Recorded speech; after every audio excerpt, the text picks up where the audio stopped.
Hey screen printers, it's Ryan from Ryonet. This instructional video is going to show you how to use the Sol-Loc screen stretching system. Now this Sol-Loc system is awesome because it allows you to stretch, re-stretch, retension, and create awesome frames which make awesome t-shirts. The way the system works is it uses these tension bars and a special patented mesh panel that clips into those bars, allowing you with a very simple tool to stretch your own frame. The patented mesh panels are unlike any other screen stretching system out there. Unlike static frames, where mesh is just simply glued to a frame as straight as you can get it, or roller frames where mesh is rolled around a bar, these frames are scientifically cut using geometry to create a very special shape for each different size of mesh. When placed into the solid-loc frame and stretched, this shape will hold tension longer than your traditional static frames or roller frames because it locks into place and the geometry that's laser cut into the mesh panel itself. Now let's show you how to use your system. Your system comes with your stretching bar, which you're going to install onto a table using the instructions that came with your kit. Next you have your stretching strip and your stretching bar. To install your stretching strip, you want to take the side placeholders out and then slide the stretching strip in. So if your bar is set directly like you see here with the sticker on the outside, you're going to put your metal piece in and just slide it into the center of that so it slides in fairly easily. And then the way you know it's right is the pink piece or your stretching strip part will come through, so on the outside through the stretching bar.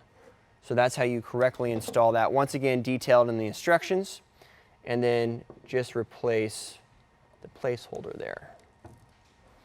Now you do get an extra one of these available in the kit as well. We're going to show you how to properly use this so you do not break it, but just in case you do break it, you do have an extra to start you out with. Next you have your stretching angle that allows you to stretch the frame, creating some extra tension needed to stretch it. And then of course, your mesh panels. Let's get to stretching. Your frame comes in two parts, your tension bars, and then also the frame itself. So the tension bars simply click into the frame, locking the tension in place. As you get your system, it's kind of a good idea to come and wipe down your frames. I'm just using our Screen Supreme wash wipe right there. It takes all the oil off, makes them a little slicker. So just quickly wipe everything down. Makes them a lot easier to use. You'll notice on your Sol-Loc screen the long bar is going to have a score mark in it. This is going to let you know where to begin stretching the frame at. The way I like to use the Sol-Loc system is to start off with all your tension bars locked into the frame. Then I place the mesh panel in the center. Now I know the mesh panel is in the correct position when I can read the type on the mesh panel. So this is a 110 mesh panel. If it was upside down, I wouldn't be able to read it. It could be upside down. Now you start on the long bar. Now this is a 21 by 24 Sol-Loc bar. If you see, the mesh panel and the stretching strip simply locks into place right there. You always want to start out on the second tension strip, and you want to line to the score marks in the frame. So to get it to stay, I kind of lock it into place like that. Now, if you're using a little bit looser mesh panels or the smaller frames, sometimes you can start out on the third stretching strip, but typically we recommend start out on the second and lock it into place by putting a little tension there with your hands. Once again, aligning to the score marks. Now on the opposite side, you can simply clip in. I've learned this little trick, kind of clips it in like that. The opposite stretching bar.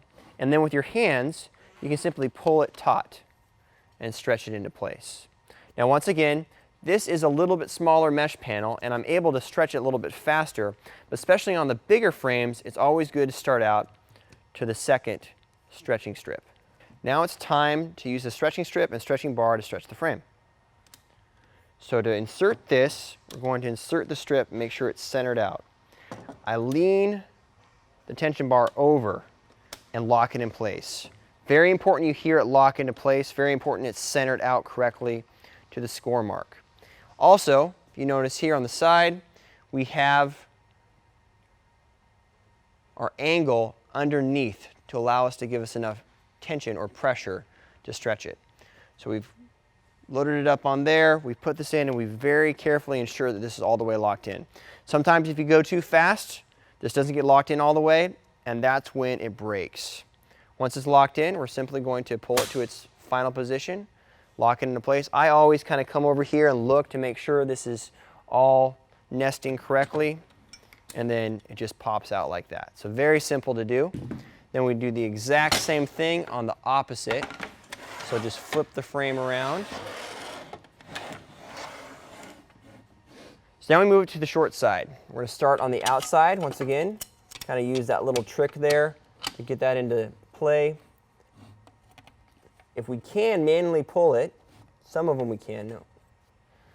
If we can manually pull it, we can stretch it manually, but that's just got too much tension going on there. So we make sure it's centered out.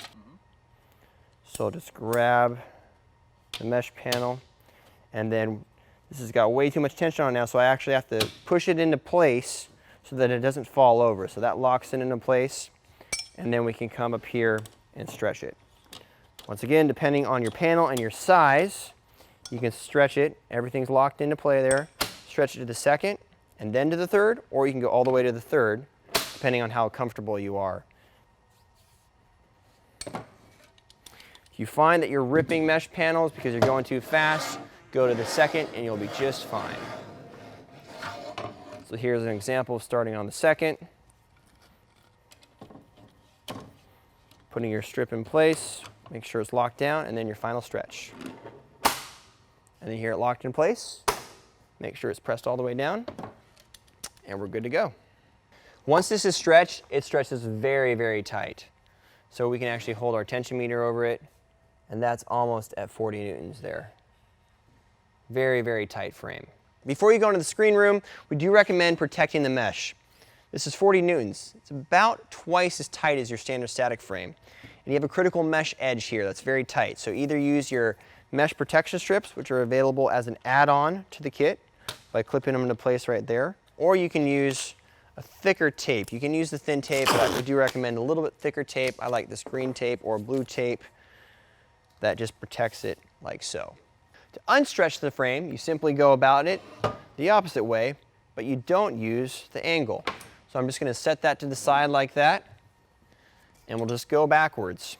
Starting at the outside position, make sure everything's locked into place there. See that? I didn't have it locked down.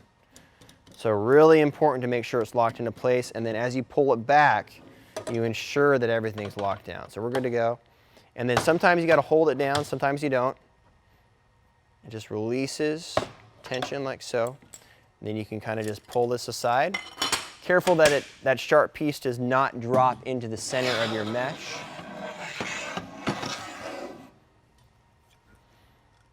The next side is going to be much easier. So these come off pretty easily. Now if you have a multiple color image, so if it gets caught up a little bit, just push that down. If you have a multiple color image, you can't really take that multiple color image apart on the frame. However, if you have just a single color image, I've heard lots of people that have kept the image on the frame or on the mesh and then changed it out time after time. Okay, on the long side, just release it, and if you need to, once again, just hold it down. And then this frame is done. Now it's very important when you're using this system to realize that if something starts to hang up, probably not using the system correctly. So if I find a resistant point and I try to force it and try to push it through, likelihood that you're going to break something goes up. So you always want to kind of troubleshoot it visually, especially as you're getting used to it, to make sure that those resistant points aren't user error or the frame actually hanging up. So let's show you a couple tips on this. This is an aluminum frame. And a lot of times when aluminum is stretched or rubs against each other with these tension bars and frame, with these hooks is doing, what happens is it sticks. So what you need to do sometimes is you kind of need to lube up the surface. Let me demonstrate. If as you're stretching, you're having a hard time getting over the last groove to get into position, and you'll notice this much more on the bigger frames or lower mesh, tighter tension frames. If you're having a hard time getting over that groove, don't force it, because that's when it will break. What you're going to want to do is you want to bring it back, make sure it locks down, locks into place on that second strip. So we're okay there, locked into place on the second strip. And then we're going to want to add a little bit of lube in these grooves. So lube can be small amount of oil. It can even be screen wash. It can be sewing machine oil. It can be WD-40.